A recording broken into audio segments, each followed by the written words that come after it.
Olá, Juiz Impacters! Promessa é dívida. Prometi para vocês que eu apareceria num vídeo gravado comentando as questões da Defensoria de Santa Catarina, da prova aplicada no último domingo, no dia 30 de março, e cá estou eu. Claro que a gente não vai comentar todas as questões, foram 100 questões, né? Mas a gente vai comentar aqui as que foram mais polêmicas, mais discutidas pelos alunos, nos grupos dos candidatos. Então, eu separei essas questões, analisei um a um, assertiva a assertiva, para trazer aqui para vocês o que de fato eu considero ter mais viabilidade para um eventual recurso, tá? Meu nome é Naira Ravena, os que não me conhecem, sou defensora pública, fui defensora pública no estado de Alagoas, no estado de Santa Catarina, no estado do Espírito Santo, sou defensora atualmente no estado do Rio Grande do Norte e fui também aprovada na Defensoria do Acre, embora tenha optado por não tomar posse lá. Inclusive, né, estamos aqui falando do certame de Santa Catarina. Eu tive a alegria de ser aprovada em primeiro lugar em Santa Catarina, ser nomeada, tomar posse. Fui defensora, inclusive, em Florianópolis, atuei em Florianópolis, São José, Palhoça e Araranguá. Então, foi um período, assim, muito feliz para mim. E depois disso, no concurso seguinte, tive também a alegria de ser professora dos atuais defensores em Santa Catarina aprovados no último concurso, né? Então, a grande maioria dos aprovados do último concurso já foram alunos do Juiz Impacto. E aqui, né, estamos nós seguindo para mais um concurso de Santa Catarina enquanto equipe de professores, né? Estou aqui representando, então, os demais colegas. Ficamos muito felizes pelo aulão de véspera, que foi realizado no dia 29, pela quantidade de questões previstas corretamente, antecipadas para vocês. Então, a alegria acompanhar nossos alunos em mais um concurso e certamente vários deles aí tendo a sua última prova, a sua sonhada aprovação na primeira etapa, na discursiva em breve e logo mais na fase oral. Bom, sem mais delongas, vamos comentar aqui a prova, tá? Quanto à prova, vamos começar com as questões de direito constitucional. Fiz alguns slides aqui bem simples, só para vocês poderem acompanhar juntamente comigo o texto das questões e eu puder tornar a explicação um pouco mais didática, beleza? Sem muita firula, a ideia é mostrar para vocês quais os pontos que são mais questionáveis. Então, eu coloquei aqui questões discutíveis da Defensoria de Santa Catarina, nossa querida ponte aqui, né, Ercílio Luz, e vamos embora. De direito constitucional, pessoal, a primeira, que eu achei bem polêmica, é a questão de número 1, que fala sobre o constitucionalismo latino-americano. Nessa questão de número 1, era para marcar a correta e o gabarito dado pela banca foi a letra B, certo? Vamos lá, então era para marcar a correta e o gabarito foi a letra B. O que é que a letra B diz? O constitucionalismo latino-americano tem sido marcado pelo neoconstitucionalismo, que enfatiza a força normativa da Constituição, a abertura do ordenamento jurídico e o ativismo judicial. As constituições do Equador e da Bolívia trouxeram o conceito de Estado plurinacional, reconhecendo a diversidade étnica e cultural e atribuindo direitos específicos aos povos indígenas. Por que essa assertiva aqui criou uma certa polêmica?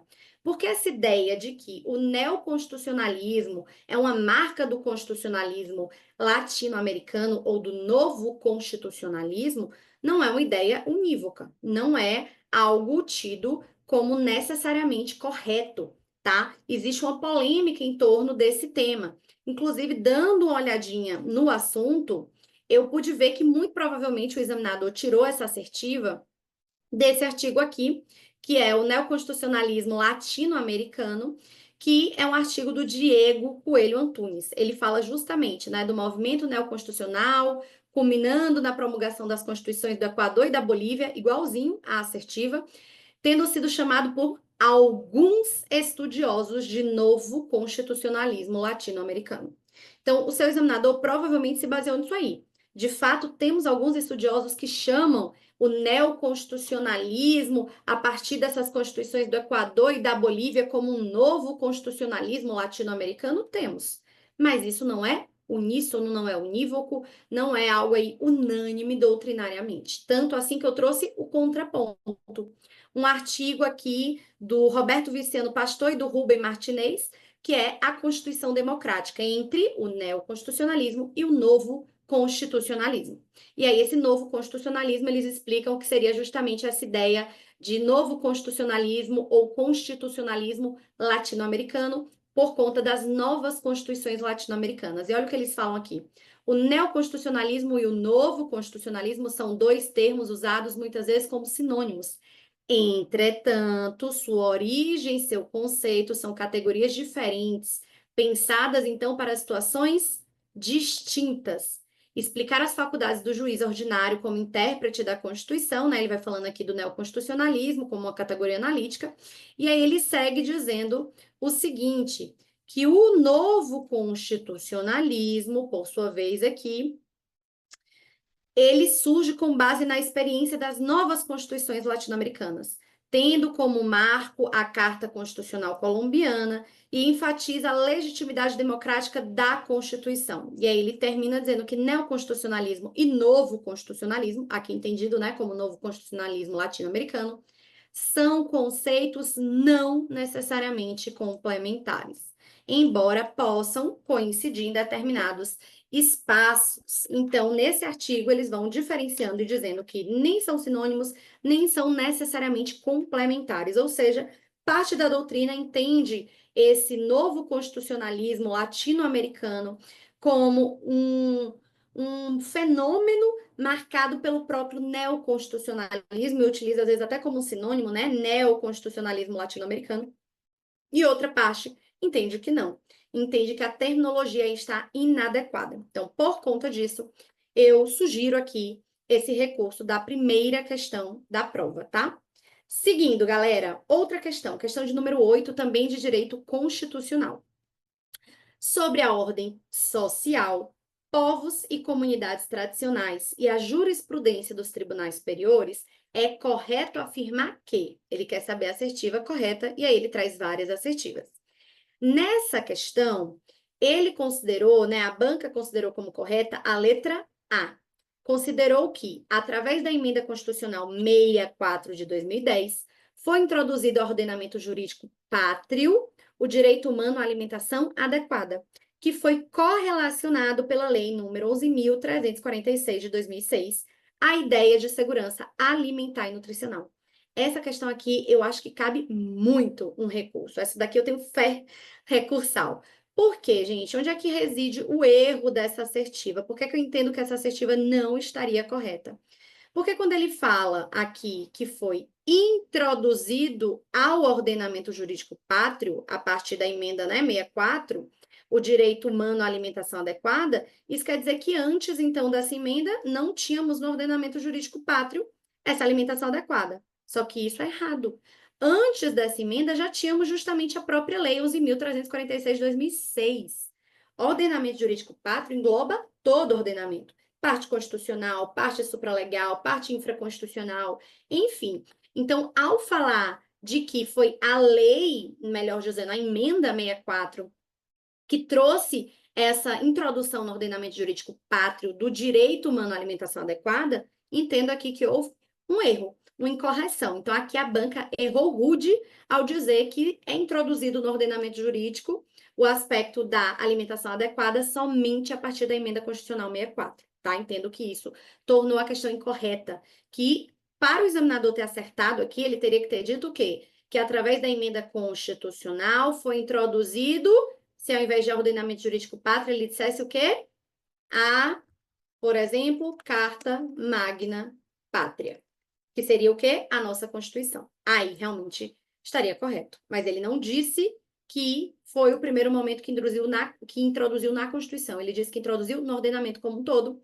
Erro rude, vacilou aqui. Entendo que vale sim anular essa questão. Coloquei aqui o errinho para vocês, né? Porque, na verdade, não introduziu no ordenamento jurídico como um todo, pela primeira vez aí, a questão da alimentação adequada, né? Quando a gente diz que introduziu-se no ordenamento o direito humano à alimentação, na verdade, quem introduziu foi a Lei 11.346, né? E não a Emenda 64. A Emenda 64 introduziu ao nosso sistema constitucional e introduziu a nossa Carta Magna, introduziu ao texto da nossa Constituição, mas não do ordenamento jurídico como um todo, porque já existia, beleza? Coloquei aqui o destaque da emenda 64, que é de fato, né, o texto traz que altera o artigo 6º da Constituição para introduzir a alimentação como direito social.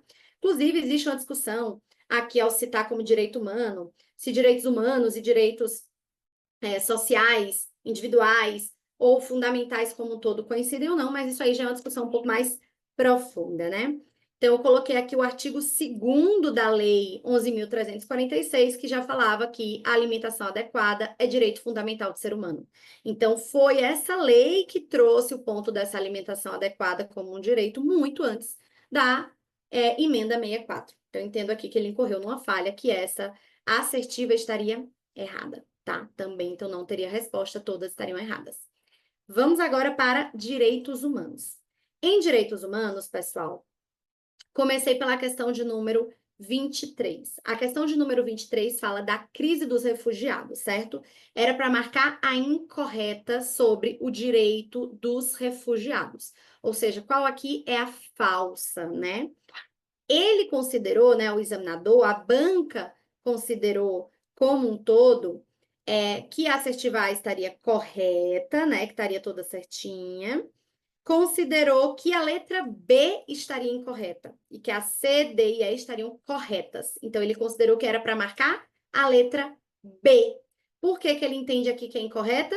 Porque a letra B fala que algumas questões restritivas impostas ao ponto do emprego, quanto aos estrangeiros, não serão aplicáveis aos refugiados que contam com 2 anos de residência. Mas, na verdade, o documento aqui da Convenção de Genebra fala de 3 anos de residência. Então, era para marcar a letra B, porque, na verdade, não seriam 2, mas sim 3 anos de residência, certo? Isso aqui é texto expresso, coloquei até aqui para vocês, ó. Contar 3 anos de residência, essa partezinha, esse ponto 2, vem da convenção citada. Só que por que que eu tenho em mente que também cabe recurso nessa questão? Vamos voltar aqui para a questão? Olhem a letra A, tá? Vou até copiar aqui para vocês a letra A. Olhem a letra A com atenção, certo? E olhem também a letra C com atenção. Quanto à letra A, já existiu uma primeira discussão, que é até interessante, mas talvez um pouco forçada, que seria quanto a esse ponto de se a defensoria realmente pode assistir crianças estrangeiras que migrarem para o Brasil desacompanhadas. Por que uma primeira polêmica? Porque fala a defensoria pública como um todo, e não necessariamente, né? A convenção só fala da defensoria pública aqui, ó, da União para ser notificada para esse tipo de atuação. E existe uma outra discussão também, porque a convenção expressamente no artigo 40, ao falar de admissão excepcional de pessoa que está aqui, né, criança ou adolescente desacompanhada e sem autorização e sem documento, coisa e tal, né, independente do documento que portar, fala que o encaminhamento deve ser imediato ao conselho tutelar ou, em caso de necessidade, a instituição indicada. Então, a convenção em si não fala necessariamente que deve encaminhar já para a defensoria, tá? A gente até tem defensoria na parte de repatriação, e aí quando fala, né, que não deve se aplicar repatriação para pessoa menor de 18 anos desacompanhado, mas não necessariamente vem até a própria questão da assistência. Pode ter até uma discussão aqui por falar a questão de criança. Criança, no Brasil, né, abaixo de 12 anos de idade, não necessariamente é uma questão de assistência, mas de representação, se aqui se entende assistência não enquanto assistência jurídica, enfim, alguns pontos polêmicos aí, mas que eu acho que esses pontos mais polêmicos da letra A até forçam a barra para um recurso. Mas por que eu acho que cabe recurso aqui nessa 23? Não tanto por essa forçação da letra A, mas sim pela cópia. Ó, dei um Ctrl C aqui, né, na letra A. Aí prestem atenção o que já caiu nessa banca Sebrasp de 2019, do DF. Olha o que tem aqui na questão.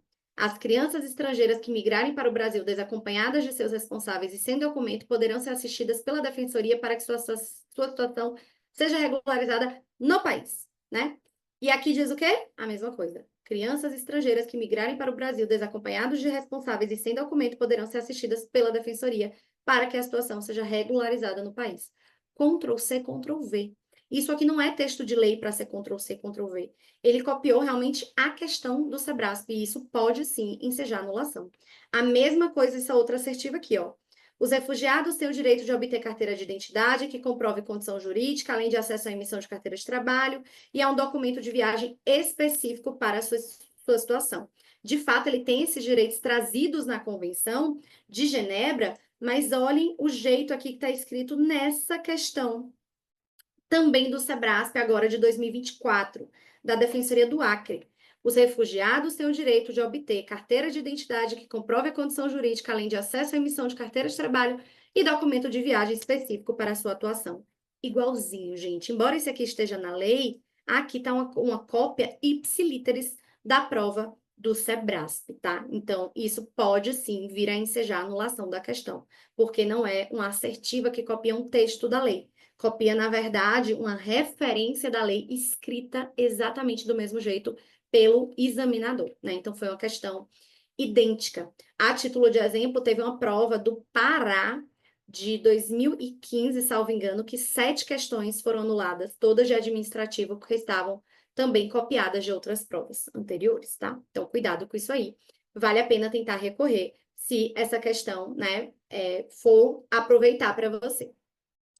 Vamos embora aqui, seguindo, questão de número 25, também nos direitos humanos, tá? Essa 25 tá batidíssima, ela realmente vai gerar recurso, não tem para onde correr, porque era para marcar a incorreta. A banca deu como incorreta o caso da letra D. Inclusive, todos esses casos a gente comentou no aulão, né? O Favela Nova Brasília, o caso Herzog, o caso da Silva, o caso do Santos Nascimento, o caso Garibaldi, a gente comentou tudo aí. Ela considerou errada a letra D, né? Que fala que o caso da Silva e outros versus Brasil tem a ver aí com a diligência reforçada na investigação de um ato de discriminação racial, né? Falta dessa diligência, sofrido por Neuza dos Santos e Giseliana Ferreira. Realmente essa é falsa, certo? Porque Neuza dos Santos e Giseliana Ferreira dizem respeito a um caso de fato de racismo, mas o caso da Silva não é esse caso. Até os sobrenomes aí estão diferentes, né? Era uma questão até meio fácil de você identificar que tinha um erro. O caso da Silva diz respeito ao caso Manuel Silva e outros, que fala de um trabalhador rural que foi vítima de desaparecimento forçado, tá? Então, realmente essa está incorreta. Mas por que eu entendo que ela deve ser anulada? Porque a letra C também está incorreta. Cita-se o caso Damião Ximenes Lopes aqui, e disse que ele ocorreu no Rio Grande do Norte. Falso, gente. Esse caso ocorreu no Ceará, tá? Mais especificamente em Sobral. Então, essa assertiva também está errada. Muito provavelmente não foi a intenção do examinador, né? Mas aí não tem o que fazer. Muito provavelmente o examinador deve ter feito a questão de cabeça, e aí, né? Deu aquela pensada assim, tá tudo no Nordeste, tudo perto e coisa e tal, se confundiu na geografia, mas o caso não foi no Rio Grande do Norte. A clínica psiquiátrica em questão não era do Rio Grande do Norte, mas do Ceará. Então, por isso, não haveria assertiva única a ser considerada incorreta e marcada. Nós teremos a letra C e D. E por isso, essa questão 25 com certeza merece anulação, tá? Seguindo aqui, pessoal, eu vou compartilhar com vocês um ponto que eu achei que valia a pena mostrar, porque, de fato, o Juiz Impacto é um curso, né, remunerado como tal, mas a gente compartilha muito conteúdo gratuito. Então, só para mostrar aqui para vocês que o examinador explorou questões de casos muito recentes e esses casos estavam comentados, por exemplo, no nosso Instagram, tá? Então, a gente tem aqui, ó, sentença de 11 de março, é o caso Muniz da Silva e outros, que é justamente ligado a desaparecimento forçado de trabalhador rural, né? Como eu disse para vocês, o Brasil foi condenado muito recentemente. É um caso, inclusive, aqui da Paraíba, né? O desaparecimento do Almir Muniz da Silva, tá? Então, cuidado aí com essa situação. Outro caso aqui que também estava no nosso Instagram, bem recente, né? Era o caso do Santos Nascimento Ferreira Gomes, né? Que é o caso da Neuza e da Gisele. A gente também comentou. Essa sentença aqui é de fevereiro desse ano, tá? E essa sim de discriminação racial. Então, a gente está sempre comentando aqui os novos casos, então fiquem atentos. Aqui também o caso da Silva e outros versus Brasil. Atenção, certo? O da Silva e outros, esse é o do Manuel, que foi o que eu comentei, né? Manuel da Silva, também diz respeito ao trabalho rural, certo? Então, cuidado aqui, porque tanto o da Silva e outros versus Brasil envolve a questão rural, né, com condenação do Brasil, cuidado com isso daqui, como também a gente tem o caso, que eu já comentei aqui em cima, que é o mais recente ainda, que é o caso Muniz da Silva e outros, certo? Que também é de trabalhador rural, esse no caso do Almir e não do Manuel e na Paraíba. Então, muita atenção, muito cuidado com isso daí, porque essas questões dos casos têm caído muito. A gente comentou todos esses casos, mas quer aqui a gente pense no caso do Almir, quer a gente pense no caso do Manuel, já que os dois têm o da Silva no sobrenome, o fato é que tanto a letra D estava errada, porque não diz respeito o da Silva aos casos de Gisele e Neuza, quanto a letra C estava errada, porque o caso de Damião Ximenes Lopes se deu no Ceará e não no Rio Grande do Norte. Gostei que um aluno até me mandou, Naira, eu marquei logo que essa era incorreta, porque eu tinha certeza que se o do Damião tivesse sido no Rio Grande do Norte, você ia chamar a atenção de que, né, esse caso é lá de nós, foi de lá de casa, do Rio Grande do Norte, não foi, tá? Foi do Ceará, realmente, então houve um erro aí, e essa, sim, é nitidamente alvo de anulação, tá? Então, vamos agora para mais uma questão, certo? Em direitos humanos, que eu entendo que também cabe aqui anulação, ou pelo menos uma boa discussão, né? Questão de número 28, gente. O atendimento às pessoas em situação de rua é um dos desafios atuais da organização do atendimento prestado pela Defensoria. Nesse contexto, assinale a incorreta. Então, ele queria que você marcasse a errada, né? Então, vamos lá. Incorreta era o que ele queria que você marcasse. E ele deu como gabarito a incorreta a letra B. O STF reconheceu o estado de coisas inconstitucional da Política Nacional da Pessoa em Situação de Rua, por entender que há quadro grave de omissões do poder público e, por conseguinte, concedeu a medida cautelar pleiteada na arguição de descumprimento de preceito fundamental. Antes de tudo, gente, eu já digo para vocês que as letras A, C, D e E estão de fato corretas, tá? Essa contagem aqui, de fato, está no decreto 7.053, tá? Além disso, quando a gente fala do PNDH3, lá tem sim falando de proteção de pessoas em situação de rua. Quando a gente fala aqui de integração dos esforços do poder público e sociedade civil, está expressamente previsto como uma diretriz, tá? Da parte de proteção da pessoa em situação de rua, né? Desse atendimento da pessoa em situação de rua, tá? Então, cuidado com isso aí, que isso aí, de fato, a gente tem essa questão da integração da sociedade civil com o poder público, é o inciso 5 do artigo 6º, realmente está correto. E a letra E também está correto, né? Porque a situação de rua ou de uso de substância psicoativa por gestante ou mãe não é por si só um motivo para acolhimento institucional compulsório dos filhos. Tá correto isso aí? A gente sabe que o fato da situação de rua por si só não pode gerar esse acolhimento e a drogadição também por si só não pode gerar acolhimento compulsório, tanto assim que no próprio ECA houve uma alteração de um artigo com um pedaço vedado, enfim, para ter ali uma forma de não fazer com que se entendesse que o uso de droga de um genitor, de uma genitora, por si só, geraria esse acolhimento institucional, que a gente sabe que é uma medida de proteção, como regra de reserva jurisdicional, salvo os casos de urgência, enfim, né? Então, a gente teve aí essa situação das outras estarem todas corretas. Mas, Naira, por que então que você está falando que essa valeria a pena recorrer?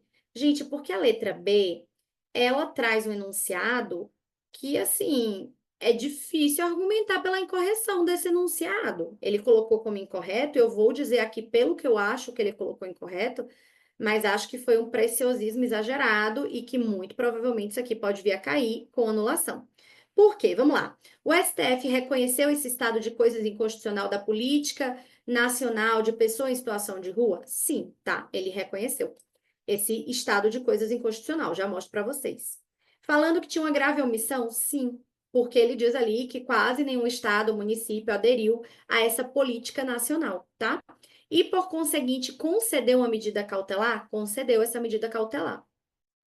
Em arguição de descumprimento de preceito fundamental? Sim, foi na DPF 976, tá? Inclusive, esse mesmo raciocínio foi cobrado na discursiva da Defensoria de Minas de 2023, certo? Só um detalhinho aqui, lá eles invertiam, lá eles diziam não concedeu a cautelar, e lá dizia que não foi reconhecido o estado de coisas inconstitucional, e por isso lá foi falsa, né? Aqui ele botou que concedeu e que foi reconhecido o estado de coisas inconstitucional. Então, deveria ter sido correta. E ele disse que é incorreta. Coloquei aqui, inclusive, a fonte para vocês, né? Peguei o trechinho do Dizer o Direito, em que está expresso aqui, ó, estão presentes os pressupostos necessários para a concessão da medida liminar, eis que, aí ele vai explicando aqui, né? E ele, então, concede a medida liminar. Isso está no informativo 1105, é de 2023. E eu vou mostrar aqui mais coisinhas para vocês que ajudam a gente a reforçar esse argumento do recurso, certo? Eu vou mostrar aqui na própria página do STF. Deixa eu ver aqui se eu seleciono a página certa, mas acredito que sim. Pronto. Selecionei aqui, né? Vamos ver se vai aparecendo para vocês. Aqui o do Dizer o Direito, que eu comentei, mas ó, aqui a gente tem a informação de que o plenário referenda a decisão sobre o atendimento à população de rua. Porque primeiro foi uma decisão, né, individual, concedendo aquela cautelar, e depois o plenário referendou, certo? Olha aqui, o STF determina que os entes federados adotem providências, né, com relação à pessoa em situação de rua, e aí ele vai trazendo a notícia que primeiro foi pelo ministro Alexandre de Moraes, na DPF 976, certo? E aqui ele fala justamente o problema da adesão, que apenas 5 estados e 15 municípios tinham aderido, e por isso haveria ali um estado de coisas inconstitucional. Se a gente coloca a íntegra da decisão, certo? Vocês vão ver aqui essa parte inicial e tal, diz quem foi que ingressou com o processo e pede para que seja reconhecido o estado de coisas inconstitucional concernente às condições desumanas de vida da população em situação de rua. Esse estado de coisas inconstitucional foi reconhecido na DPF 976, certo? E, além disso, o outro ponto seria o aspecto da cautelar, tá? O da cautelar, eu vou direto para o dispositivo. A cautelar foi concedida, certo? Mas o que é que eu acredito que pode ter feito o seu examinador entender que aquela assertiva estava errada? A concessão da cautelar foi apenas parcial. E lá ele não fez essa diferenciação. Ele botou que foi uma concessão, deixa eu mostrar novamente para vocês, que foi uma concessão conforme ali foi pleiteada. Então, aqui na letra B, ele diz que foi concedida, né? Concedeu a medida cautelar pleiteada. Ele não concedeu toda, ele concedeu parcialmente. Mas, assim, eu acho isso de um preciosismo absurdo, porque, de fato, foi concedida a cautelar? Foi, certo? Foi concedida a cautelar, tanto que a outra decisão do STF vem dizendo, né, no plenário, que foi referendada a concessão de cautelar. Então, se ele quis fazer isso aqui ficar incorreto só porque a concessão da cautelar foi parcial, acho que isso aí é um exagero, um absurdo, que isso por si só não faria a assertiva estar incorreta. Outra coisa que eu pensei que ele pode ter pensado é porque aqui fala que o STF reconheceu o estado de coisas inconstitucional da política nacional da pessoa em situação de rua. E, na verdade, ele reconhece, né, o trecho específico da decisão diz que ele reconhece o estado de coisas inconstitucional do tratamento dado à pessoa em situação de rua, à população em situação de rua, justamente pela baixa adesão a essa política. Então, que propriamente não seria uma inconstitucionalidade da política, mas sim uma inconstitucionalidade por não haver uma adesão expressiva a essa política. Ainda assim, eu entendo que para chegar nesse raciocínio, né, um vai e vem, que, assim, não caberia aqui, que eu acho que essa letra B teria tudo para ser considerada correta, tá? Não acho que o fato da cautelar ter sido concedida parcialmente justificaria esse raciocínio do examinador de ser incorreta, e também não acho que chamar aqui de coisas, né, estado de coisas inconstitucional, a PN, PSR, faria ser incorreta, né? Porque, de fato, a forma que ela vinha sendo aplicada demonstra um estado de coisas inconstitucional. Então, acho que vale a pena recorrer nessa aqui também. Achei que o examinador quis, assim, dificultar e acabou metendo um pouco os pés pelas mãos aqui, tá? Então, vale a pena recorrer dessa também. Seguindo aqui agora para as questões de direito penal, certo? Em direito penal, eu consigo visualizar uma possibilidade de anulação. Vamos comentar aqui, né? Ops, processo penal não, vamos para direito penal antes. Em direito penal, a que eu visualizo é a questão 34, que diz o seguinte: o artigo 147 do Código Penal prevê para o crime de ameaça a pena de 1 a 6 meses ou multa. Em uma discussão no âmbito doméstico, José ameaçou sua esposa, então a gente já sabe, né, Lei Maria da Penha, dizendo que iria matá-la. Ao final do processo, ele foi condenado ao pagamento de uma multa de 4 salários mínimos. Nesse sentido, é correto afirmar que a condenação está. Percebam aqui, certo? Ele foi condenado ao pagamento de uma multa de 4 salários mínimos, né? Não diz se essa condenação, inicialmente aqui, foi uma condenação direta, dá inclusive a entender que foi uma condenação direta, ou se foi uma condenação substitutiva, né, de pena, não diz, certo? Se foi autônoma, direta ou substitutiva, beleza? Mas aí ele foi condenado ao pagamento de uma multa de 4 salários mínimos. Ele quer afirmar aqui, né, o examinador quer que você diga se a condenação está em acordo ou desacordo com dois parâmetros: Lei Maria da Penha, Lei 11.340, né, de 2006, e jurisprudência do STJ. Qual foi o gabarito aqui dado como correto? O gabarito dado como correto foi a letra D, em desacordo com a Lei Maria da Penha e, né, em desacordo com a jurisprudência do STJ. Porque aqui dá para a gente sustentar, sim, um recurso. De fato, imputar ali o pagamento de multa para um agressor, né, um ofensor da Lei Maria da Penha, não se coaduna com a jurisprudência do STJ. A gente sabe que existe aqui o tema repetitivo de número 1189, em que o STJ disse o seguinte, né? Que a tese firmada foi a vedação constante do artigo 17 da Lei Maria da Penha, já já a gente fala do artigo, obsta a imposição, nos casos de violência doméstica e familiar contra a mulher, de pena de multa isoladamente, ainda que prevista de forma autônoma no preceito secundário do tipo penal imputado. O que é que o STJ está dizendo aqui? O STJ está dizendo o quê? Conforme o entendimento dele, o artigo 17, que a gente já vai ler, conforme o entendimento do STJ, proibiria multa isoladamente, quer seja de forma autônoma, quer seja de forma substitutiva. Essa foi a tese firmada pelo STJ, certo? Mas por que isso aqui cabe um recurso quanto à Lei Maria da Penha? Por quê? Porque ele quer saber o posicionamento da letra da lei e o posicionamento da jurisprudência do STJ. Mas olha a letra da lei aqui, o artigo 17. É vedada a aplicação, nos casos de violência doméstica e familiar contra a mulher, de penas de cesta básica ou outras de prestação pecuniária, bem como a substituição de pena que implique o pagamento isolado de multa. O que é que esse artigo diz?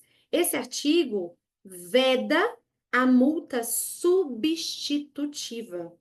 E aí, a questão é tão polêmica, esse tema é tão polêmico, que uma parte da doutrina disse, veda então só a multa substitutiva. E outra parte da doutrina, interpretando esse artigo 17, disse, não, a finalidade é vedar tanto a multa substitutiva quanto a multa autônoma, certo? E a celeuma foi tanta, melhor dizendo, quanto ao artigo 17, que por isso gerou a questão submetida a julgamento, que era o quê? Definir se a vedação constante do artigo 17 obsta a imposição nos casos de violência doméstica e familiar de pena de multa isoladamente, ainda que prevista de forma autônoma. É uma questão, um ponto tão polêmico, porque a lei em si, ela só vedou para o caso de multa de forma isolada, melhor dizendo, de multa de forma substitutiva, né? A lei, aqui o artigo 17, só vedou no caso de substituição de pena que deixasse só a multa. Aí a polêmica foi tanta que o STJ teve que se posicionar dizendo, olha lá, esse artigo 17, segundo o STJ, vai valer para impedir, seja multa sozinha de forma autônoma, seja de forma substitutiva. E aí, por isso há uma margem aqui para recurso, certo? Porque ele poderia ter dito apenas segundo o STJ. Se fosse apenas segundo o STJ, beleza, realmente não pode aí essa multa. Teria ido, né, em contraposição ao entendimento do STJ, essa penalidade aqui de multa de 4 salários mínimos. Mas não dá para a gente dizer que está em desacordo com a Lei Maria da Penha se o artigo 17 tem uma redação tão truncada, por assim dizer, que o próprio STJ teve que dar interpretação. Então, no final das contas, a letra da lei não vedou multa de forma isolada, autônoma, tá? Vedou de forma substitutiva. Deu para entender a polêmica? Então, assim, aqui talvez seja meio, né, forçação de barra, talvez sim, mas vale a pena você tentar, até porque aqui ele não disse esse pagamento de multa aqui esqueci o nome do rapaz, do José, se foi um pagamento de multa de modo isolado, no sentido de ser autônomo ou substitutivo a uma pena anterior, perceberam? Então, aqui vale a pena sim recorrer. Não sei se esse recurso tem grandes chances de se sagrar vencedor, porque realmente é uma forçadinha de barra. A gente sabe que o STJ interpretou que a Lei Maria da Penha vedaria nas duas situações, né? Mas isso aí é a interpretação do STJ. Então, a gente está anulando aqui, aniquilando a letra da lei, pensando só na jurisprudência. Então, ficou uma questão um pouco mal elaborada também. Então, vale a pena você tentar, né? Seguindo aqui, tá? Agora para uma questão de processo penal e execução penal. É a questão de número 53. A questão de número 53, eu entendo que não cabe recurso. Eu trouxe porque muita gente tentou recorrer dela, mas a meu ver não cabe recurso, tá?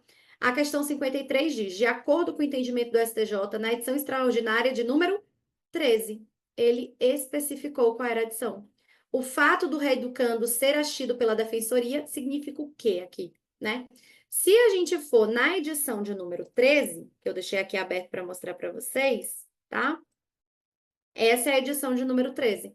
Diz o seguinte: o fato do reeducando ser assistido pela defensoria não gera presunção de sua hipossuficiência em arcar com a pena de multa. E aqui, né, ele vai explicando que, na verdade, para fins de comprovar essa hipossuficiência, o próprio assistido teria que demonstrar ali, a própria defensoria, junto do assistido, teria que demonstrar essa impossibilidade de pagamento. Esse aqui é o posicionamento do informativo de número 13, da edição 13, né? Extraordinária. Ai, Nária, mas eu achei um absurdo. Eu também acho. Cobrar ali um posicionamento de um julgado específico. E eu não digo nem só desse informativo de edição extraordinária 13. Eu acho um absurdo quando vem qualquer tipo de número. Por exemplo, HC 126292 de São Paulo. É o caso lá de antecipação da pena. E aí, dá para cobrar assim? Botar lá o número do julgado e te fazer marcar o que é? Poxa, é um absurdo, mas já teve questão assim, entendeu? A DPF, como a gente viu aqui, 976, né? Daria para jogar ali só o número e fazer você marcar qual a DPF, qual o tema é? Poxa, eu acho um absurdo, mas em tese seria possível. Então, por isso que, a meu ver aqui, essa questão, embora problemática no sentido de agora deu, a gente vai ter que marcar, gravar o número da edição extraordinária, ela é problemática, mas eu não entendo que seja anulação, eu não acredito que vai gerar anulação, né? Como a gente viu, a resposta seria a letra B, realmente, não gera presunção de hipossuficiência, sendo ônus do sentenciado durante a execução justificar o não pagamento. Naira, mas esse entendimento já foi superado. Esse entendimento foi superado no tema 931 de repetitivos. Verdade. O problema é que a questão não pedia o entendimento do STJ atual, pediu o entendimento da edição número 13, entendeu? Então, assim, se você quiser recorrer, né, tenta e coisa e tal, mas eu acho que tem baixa probabilidade, porque ele especificou que ele queria o entendimento esposado naquele informativo, né? Então, desse informativo específico, o entendimento aqui é indubitável, que era que, por ser atendido pela defensoria, não era necessariamente hipossuficiente, ele teria que demonstrar essa hipossuficiência. Por isso, eu não vejo cabimento de recurso aqui nessa questão. E aí não vejo cabimento de recurso em processo penal e execução. Mas, né, quem não arrisca não petisca, então talvez valha a pena aí, se você precisa de mais pontos e errou essa questão, tentar, tá bom? Embora agora para direito civil, tá? Questão 60 fala da Lei 8.009, que considera ali o bem de família, né, e a questão da impenhorabilidade, e a jurisprudência do STJ. Ele quer que você marque a correta, tá? Então, quando é para marcar a correta, ele traz como gabarito na correta a letra B, que é impossível a penhora do bem de família quando a dívida exequenda for decorrente de contrato de promessa de compra e venda do imóvel. Ele bota essa como a correta, mas cuidado, gente. Na realidade, essa letra B tá errada. A correta mesmo é a letra C, que fala: é possível a penhora do bem de família para assegurar o pagamento da dívida contraída para a reforma desse imóvel. Porque aqui o STJ entendeu que vale tanto para a construção como para a reforma. Deu ali uma interpretação, né, que amplia a ideia da Lei 8.009, tá? E a letra B, que ele considerou correta, é incorreta, porque na realidade seria possível a penhora, se há ali uma compra e venda do próprio imóvel. Coloquei aqui, né? A questão de ser possível essa penhora é a tese 44 do STJ. Então, por isso que a letra B, na realidade, seria incorreta, tá? E a questão da penhora para dívidas de reforma, ela tá aqui no recurso especial número 2082860 do Rio Grande do Sul, né, no STJ, da terceira turma. Então, por isso, o certo seria aqui a letra C, outra mudança de gabarito, tá? Vamos aqui então, pessoal, agora para a parte de direitos difusos e coletivos, certo? Vou compartilhar aqui com vocês para a gente comentar um pouquinho a parte de direitos difusos e coletivos. Em direitos difusos e coletivos, eu vi uma questão aqui que pode ser interessante para a gente efetivamente discutir sobre recursos, certo? Compartilhando aqui com vocês a página, simbora. É a questão de número 73. Vamos lá. Essa questão 73, ela pede a incorreta, não é isso?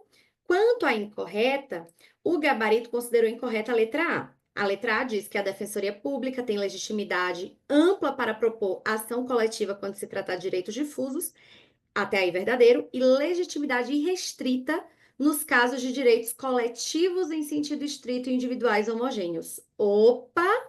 Aqui a gente tem um probleminha. A legitimidade, ela não é irrestrita, né? Então, de fato, a letra A está incorreta. Então, por que eu estou falando de recurso nessa 73? Porque a gente tem um probleminha com a letra C.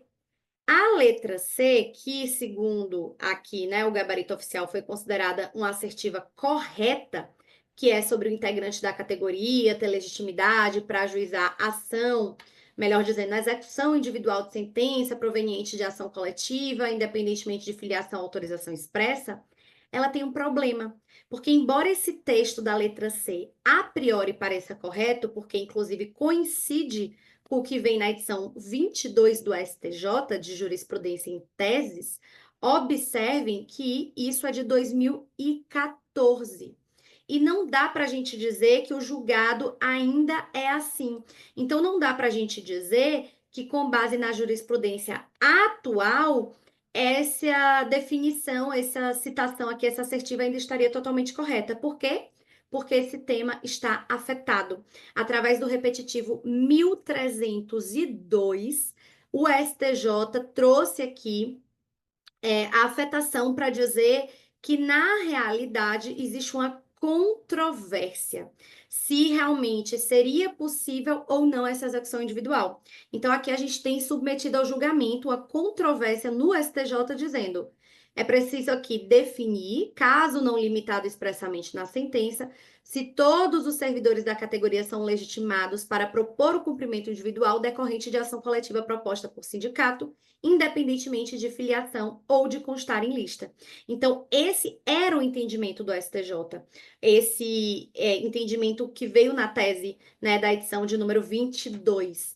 Só que ele está desatualizado, tanto que no site do próprio STJ ele diz: clique sobre as teses para acessar a atualizada. Quando você clica aqui, ele abre essa tese, né, esse ponto que está afetado. Então, a primeira sessão do STJ entende que aquele posicionamento não estaria mais pacificado. Há uma controvérsia e o tema está afetado. Então, entendo que não é de todo correto dizer que o STJ, que com base na jurisprudência atual, essa fala aqui estaria inteiramente correta, tá? Não acho que seria possível a gente alegar que existe realmente essa legitimidade. Isso está em discussão.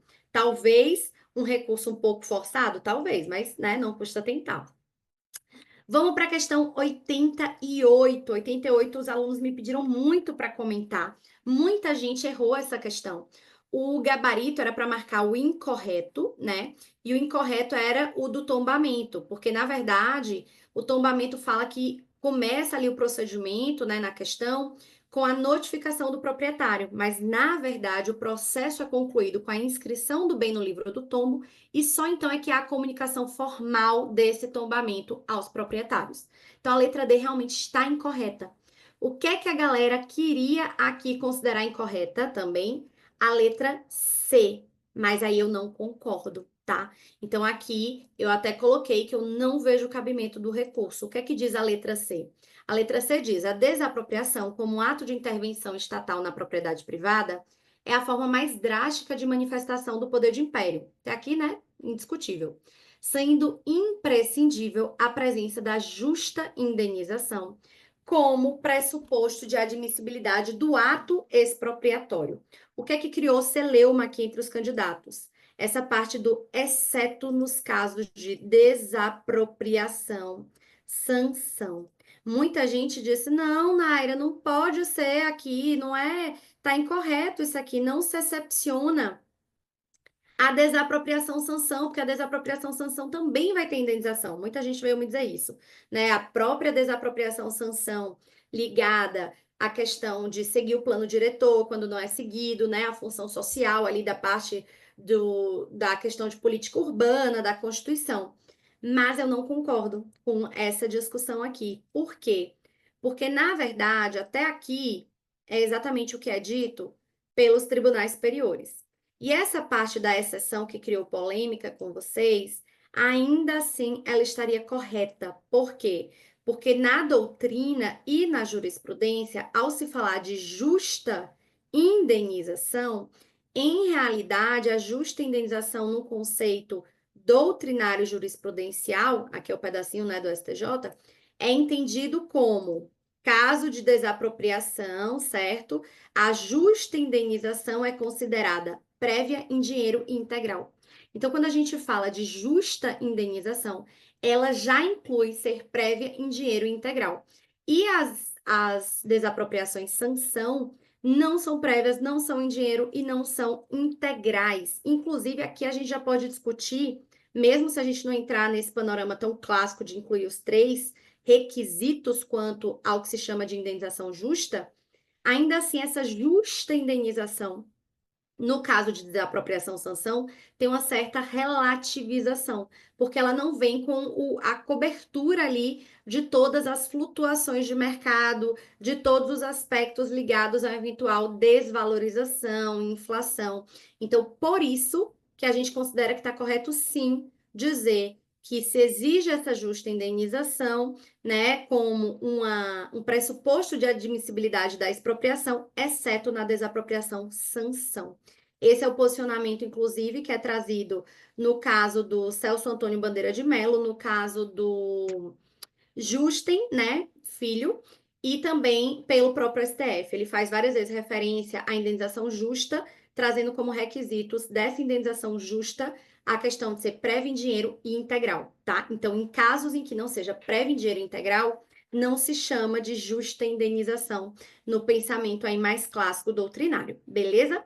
Então, por isso, eu não vejo cabimento de recurso aqui.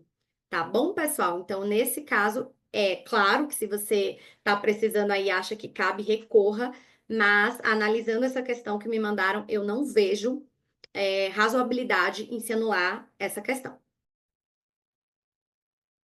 E por fim, aqui vamos à filosofia e sociologia. Já adianto que nessa eu vou comentar uma questão que muitos alunos me mandaram, mas que eu não vejo aí viabilidade de recurso também, tá? Mas só para fecharmos aqui. É a questão 94. Muita gente questionou assim umas bobeiras do tipo constar assertiva 5. Isso não quer dizer nada, gente. Por quê? Porque essa não foi a considerada correta. Então, como essa não foi considerada correta, não gera causa de anulação, né? Porque só ia até a 4, mais essa 5 aí já estaria errada, né? Ele pede para marcar correta, já estaria errada por não ter 5, né? Então, assim, não, isso não gera anulação. Outro argumento que a galera queria para anular a questão da necropolítica, essa assertiva aqui que fala de necropolítica.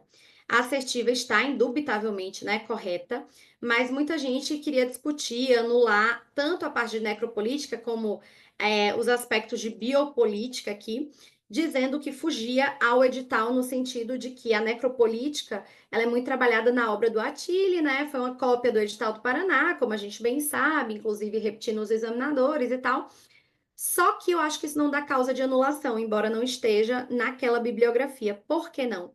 Porque eu vou mostrar aqui o edital para vocês. Embora não esteja dentre os 10 livros trabalhados, indicados no edital de Santa Catarina, a gente tem aqui, ó, no ponto 3.15, certo? Tanto a biopolítica quanto a necropolítica, percebem?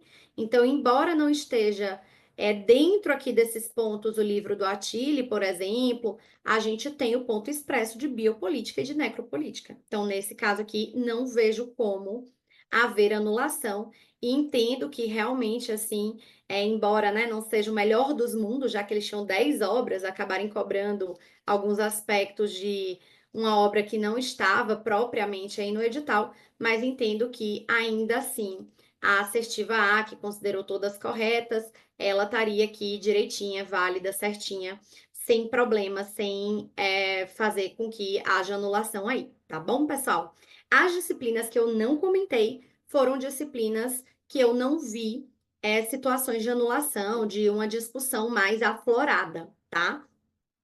Também vieram outras questões para mim do pessoal discutindo um caso que tinha se podia usar ou não ato infracional para fins de discussão quando já era adulto, e muita gente querendo impugnar, porque o STJ tem uma certa divergência. Não acho que essa questão é, pode ser anulada, não acho, nem trouxe, inclusive, aqui para discussão, porque lá na questão falava no por si só. Então, aquele por si só já transformava falso ali, né? Seja para a turma que entende que pode ou que não pode, ele traz alguns requisitos, como a proximidade do ato infracional, se foi recente, se não foi, se foi grave, se não foi.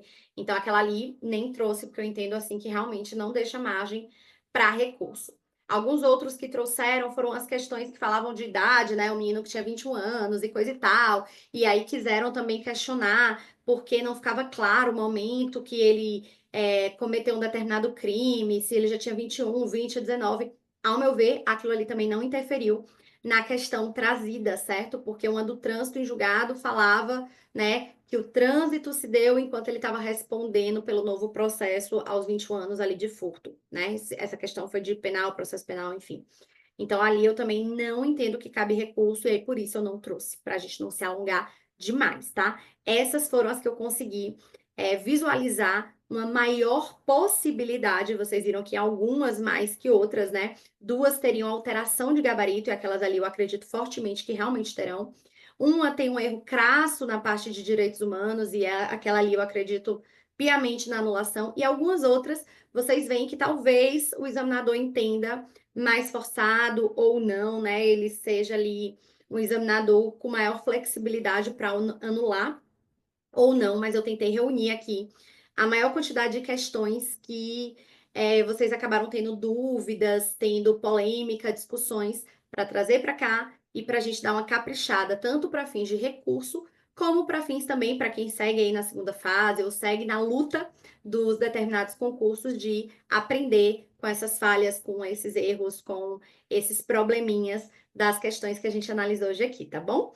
Então, a gente se vê nos próximos encontros, nas próximas aulas de correção, de revisão, do que quer que seja. E para quem entrou na segunda fase, lembrem-se que a gente já abriu matrículas para a turma da Defensoria de Santa Catarina da segunda fase.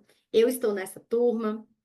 Temos vários outros professores nessa turma, inclusive Júlia Arpini também está nessa turma, também aprovada na Defensoria de Santa Catarina. Ela foi aprovada no último nomeada e eu fui no do anterior ao dela, então, né, estamos aí dominando Santa Catarina e estaremos, né, no curso de segunda fase de forma bastante ativa. Lembrando que a banca de segunda fase é diferente da banca da primeira fase, são todos ali os defensores de Santa Catarina com participação de membro da OAB, tal qual foi no meu concurso. A maioria daqueles examinadores são colegas do meu concurso, inclusive. Então, a gente vai estar caminhando lado a lado na preparação dessa segunda fase para aprovação, né? Se Deus quiser aí, para oral da Defensoria de Santa Catarina. Então, contem com a gente, tá no Instagram do Juiz Impacto, tá no site do Juiz Impacto, tá em tudo que é canto, né?